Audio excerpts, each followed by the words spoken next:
we have got control of the density, we've got control of the shape, and I mentioned something previously that there is control of materials that you've got within here that you don't have in other types of modeling. What I'm going to do is create a new object here, and I'll show you a couple of the extra functionalities of lofting. I'm going to come in and create a helix. We're going to create sort of a parking ramp.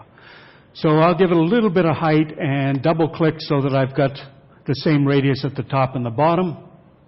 I will create a rectangle that's going to be the basis for my parking ramp and immediately right click on it, convert to editable spline. I could be adding an edit spline modifier, but splines take up more space in memory than you imagine. Max 6 has optimized it considerably, but there's still a lot of overhead associated with splines. As a matter of fact, if I right-click on a shape like this and I go to Properties, and right here it tells me that that has 96 faces. Shape has faces? Well, yeah. And that stuff's got to be stored in memory. It potentially has faces. When you put an edit spline or an edit mesh or an edit poly modifier in Max 7 on an object, it has to store that object in memory in its full size. So every time you put an edit spline modifier on, you're doubling the overhead in your memory. So I tend to try to remember to right-click and go to editable spline rather than to add the edit spline modifiers. Just in the long run, more flexible. I'm going to come in here and I'm going to loft that rectangle around this object. So I'll come in here and say create, compound objects loft, get shape, and get the rectangle. And there is a process here where the banking of this object is not consistent around the entire helix. And if we look at some of the other controls we have in skin parameters here, you can see that we have a banking option. And if I turn that on and off, I can flatten that bank out. It does not read the curvature of the path and bank accordingly. Animations have a banking option as well so that they can read the banking on turns. So you can flatten your mesh object out by turning the banking off. You can get some more control by turning contour off. It makes absolutely no sense on this particular object. But what happens is when contour is on, the shape tries to stay perpendicular to the path. When you turn contour off, the shape keeps its original orientation as it goes around the path. So you can kind of mess you up if you turn contour off on a lot of objects. We're headed toward materials here, but I'm going to make a little bit of a change to this thing so that I can have a more, this is a parking ramp again, so let me go here, polygon, segment level, going to grab this segment. Let me turn on edged faces so I can make sure that I'm getting the extra geometry where I want it.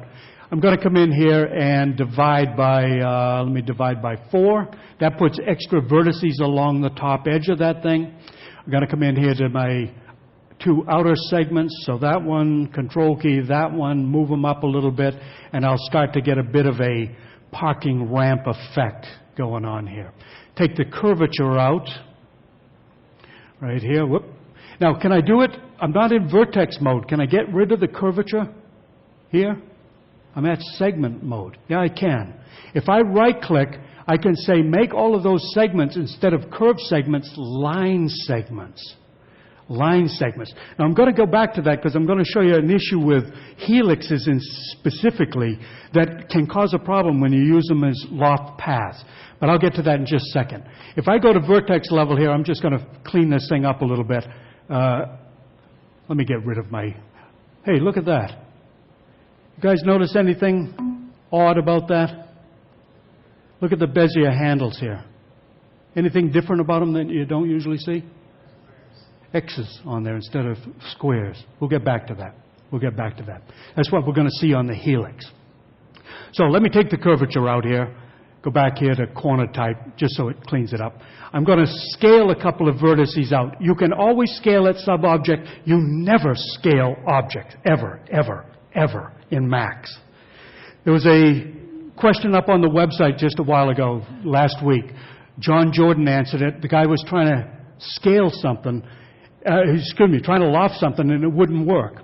John said, did you scale any of the shapes? No, I didn't. Well, tell me how you did it. Well, I made a shape, I cloned it, I scaled it. John says, I just asked you that. No scaling.